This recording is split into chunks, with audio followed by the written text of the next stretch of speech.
1. You will hear a woman calling a public library to ask about becoming a new member. First, you have some time to look at questions 1 to 6.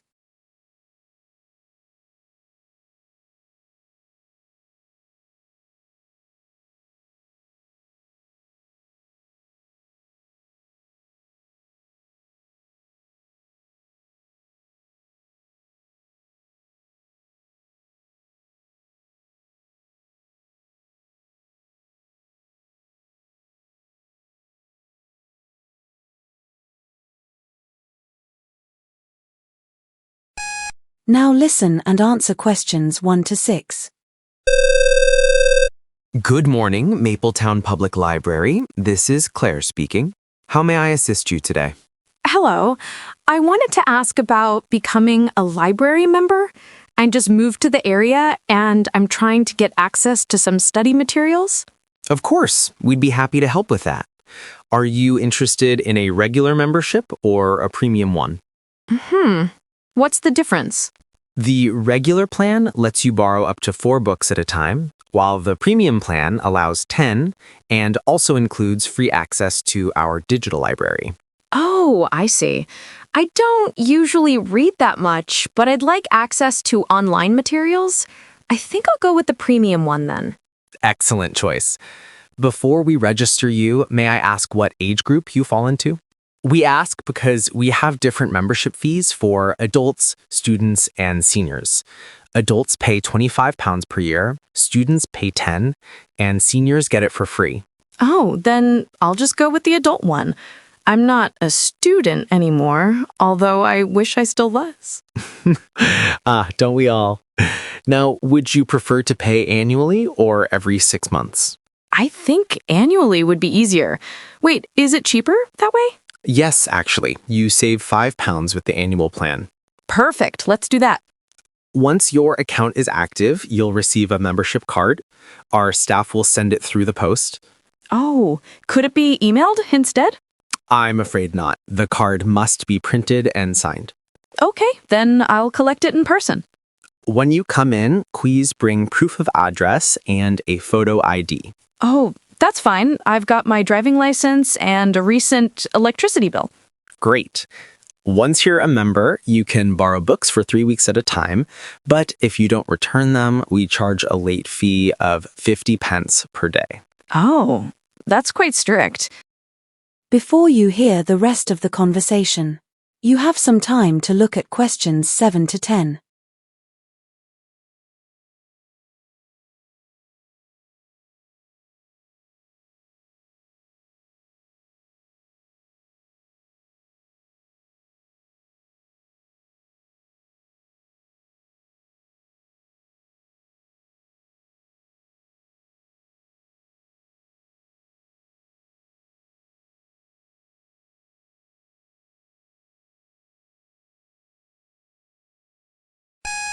Now listen and answer questions 7 to 10.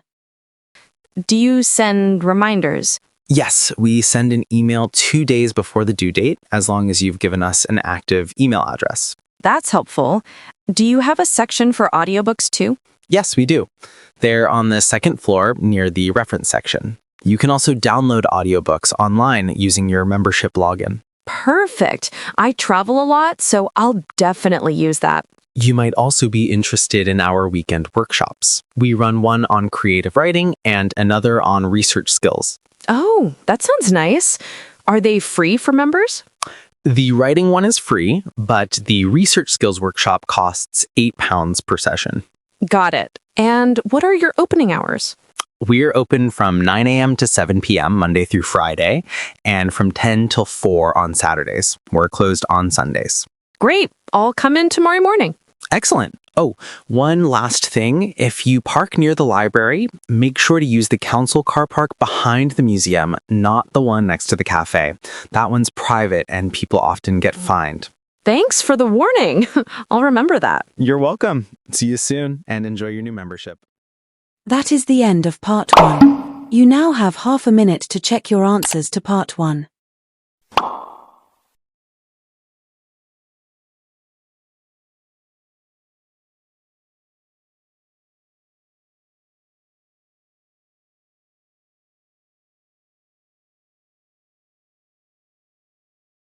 Part 2. You will hear a speaker giving information to a group of students attending a video editing workshop.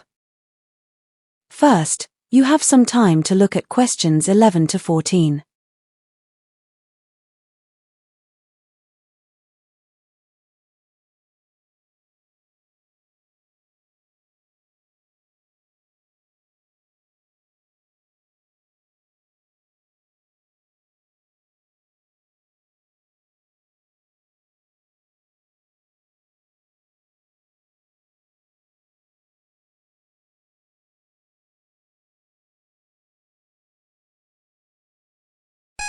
Now listen and answer questions 11 to 14. Good morning, everyone, and welcome to our weekend video editing workshop here at the Creative Media Center. My name's Olivia Grant, and I'll be your main instructor over the next 2 sessions. Now, some of you might be here because you want to become professional editors, while others may simply want to improve personal projects, like YouTube videos or short films. Either way, we'll make sure you leave with both technical and creative skills. Let me first give you a quick outline of how this course will run. Each day is divided into 2 parts, the morning for demonstrations and the afternoon for hands-on practice. However, we won't start with editing straight away. This morning, we'll begin with a session on camera basics, including how frame rate and lighting affect your footage. Some of you might think this belongs in a filmmaking class, not editing, but understanding how footage is shot makes the editing process much smoother. During the practice sessions, you'll work in pairs using Mac computers with the latest version of Film Pro X. Don't worry if you've only used PCs before. The shortcuts are slightly different, but we'll review those at the start. Before you hear the rest of the conversation, you have some time to look at questions 15 to 20.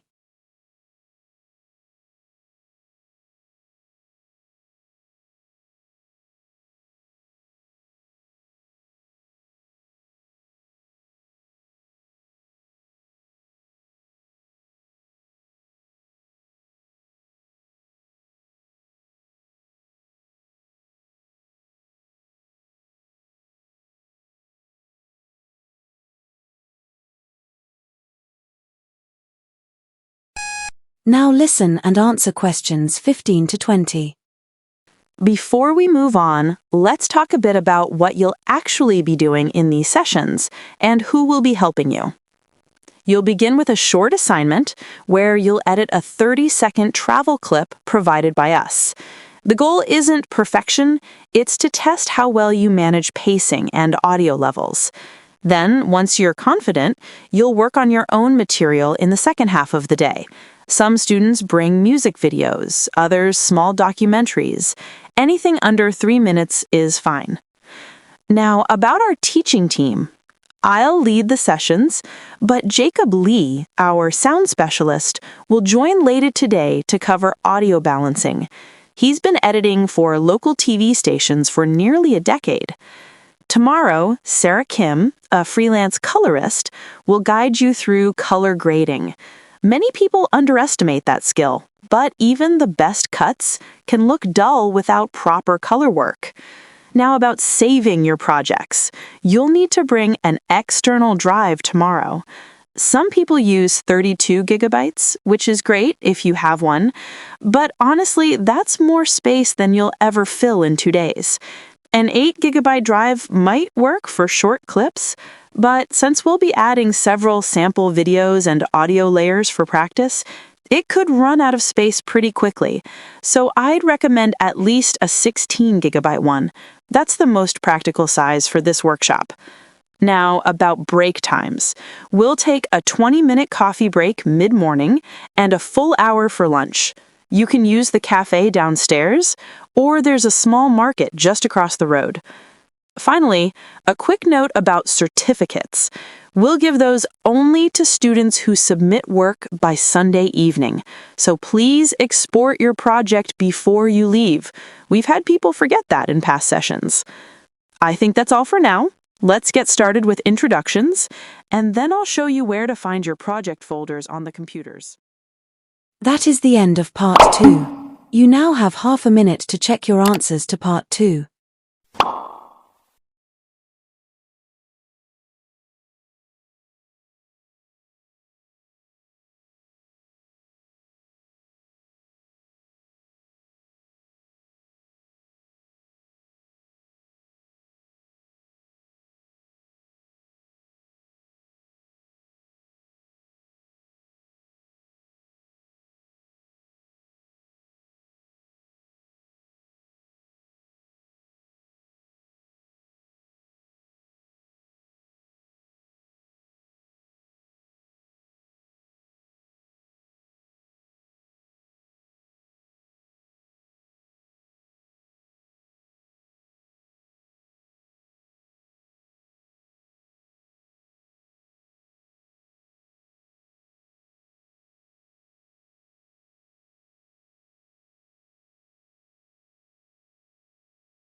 Part 3. You will hear a student discussing her research proposal on stress and digital behavior with her professor. First, you have some time to look at questions 21 to 25.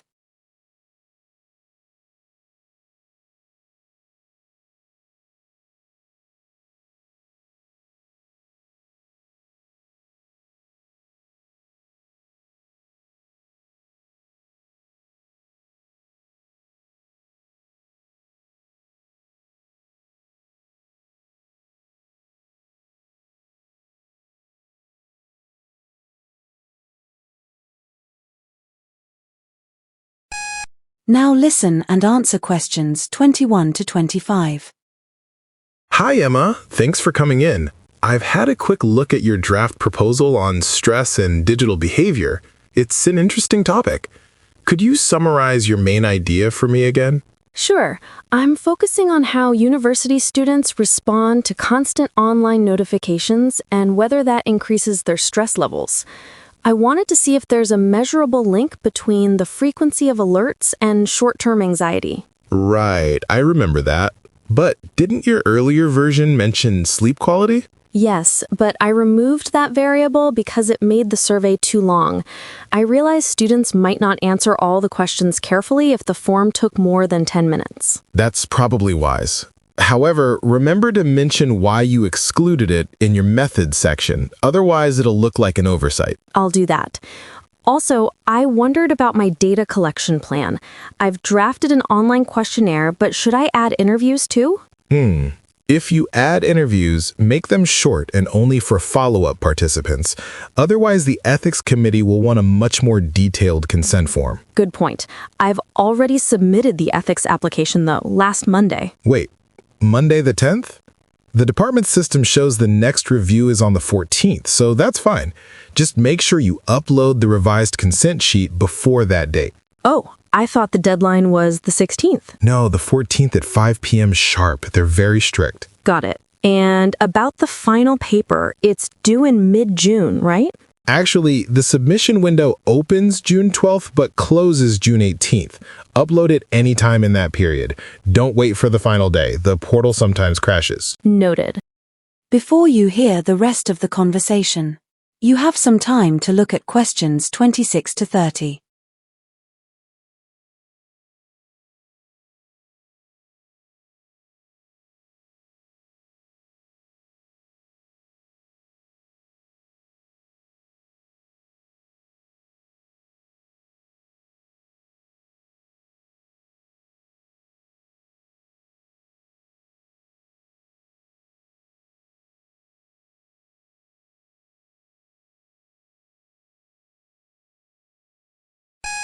Now listen and answer questions 26 to 30. I was also thinking of comparing responses between psychology and business students. but that might make my sample uneven. Yes, it could. If you include both groups, make sure you mention the difference in sample sizes. Otherwise, your statistical analysis might look biased. Should I use the same Likert scale for all the questions? Mostly yes. Keep it consistent. 1 to 5 from strongly disagree to strongly agree. But for the question on time spent online, use a frequency scale instead. That'll make your results clearer. Okay, for analysis, I plan to use descriptive statistics first, then a correlation test. Good. Just make sure you specify which test. The Pearson correlation is suitable here, not Spearman, since your data is continuous. Right, I'll fix that. By the way, for referencing, I used APA's 7th edition. Excellent. Just don't rely on online generators. Some mix up the italics in journal titles. It's better to check the Purdue OWL guide manually. I'll double check that. Lastly, do you think I should include a brief paragraph on digital detox strategies in the discussion section? Definitely. It shows application of your findings, but keep it brief and practical, not philosophical. That makes sense. I'll draft that section after finishing the analysis tables so the discussion flows better. Excellent approach. Once you've done that, send me your updated version before the weekend so I can review it early next week. Will do. Thanks again for your time.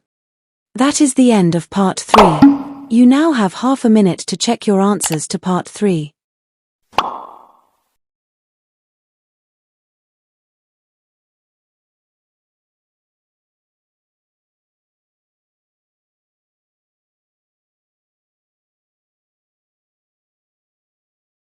Part 4. You will hear a lecture about graphite, a unique and versatile material. First, you have some time to look at questions 31 to 40.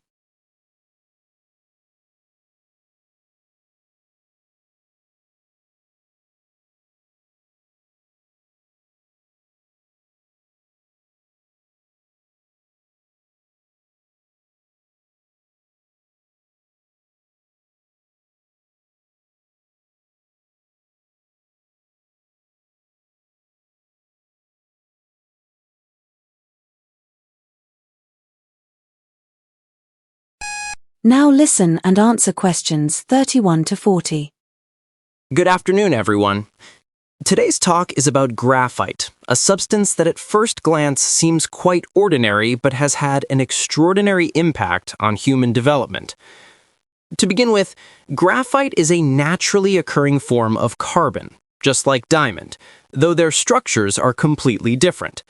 While diamond is famous for its hardness, graphite is known for its extremely soft texture. Now, this property puzzled early scientists. They noticed that graphite left dark marks on surfaces, but didn't stain like charcoal. For centuries, people thought it was a kind of lead, which is why pencils are still mistakenly said to contain lead. The truth is that what we call pencil lead is actually graphite mixed with clay. This combination produces a material that can be shaped into thin rods and used for writing. The discovery of this mixture was more of an accident than a calculated invention. A large deposit of pure graphite was found beneath a field used for sheep grazing, and farmers noticed their hands turned black when handling it. They passed the substance to local craftsmen, who discovered it could mark wood and cloth, and that's how the first graphite sticks appeared. Now, let's move on to its structure. If you were to look under a microscope at graphite, you'd see flat layers arranged like pages of a book. Each carbon atom bonds tightly with 3 others in one sheet, but the sheets themselves are only weakly connected. This explains why the layers slide so easily over one another. That sliding quality gives graphite its excellent lubricating ability, particularly useful in engines and machinery. Besides lubrication, graphite is also used in electrical devices, which makes it valuable in modern applications. However, it's not as efficient as metals, so it's often used when heat resistance is more important than conductivity.